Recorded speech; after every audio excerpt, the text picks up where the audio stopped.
ನಮ್ಮ ಯಜಮಾನ್ರಿಗೆ ಸರ್ಪ್ರೈಸ್ ಕೊಟ್ಟು ತುಂಬ ದಿನ ಆಗಿತ್ತು. ಅದಕ್ಕೆ ಅವರಿಗೋಸ್ಕರ ಪನ್ನೀರ್ ಫ್ರೈಡ್ ರೈಸ್ ಮತ್ತೆ ಅವ್ರಿಗೆ ಇಷ್ಟ ಆಗೋ ಕಬಾಬ್ ಮಾಡ್ತಾ ಇದ್ದೀನಿ.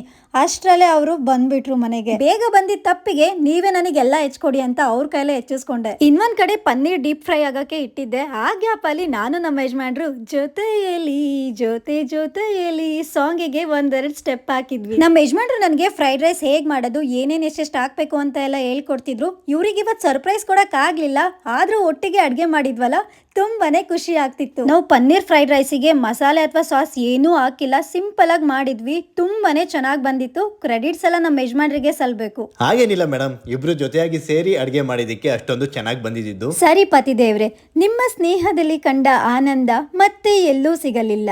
ನಿಮ್ಮ ಪ್ರೇಮದಲ್ಲಿ ಸಿಕ್ಕ ನೆಮ್ಮದಿ ಮತ್ತೆ ಎಲ್ಲೂ ಕಾಣಲಿಲ್ಲ.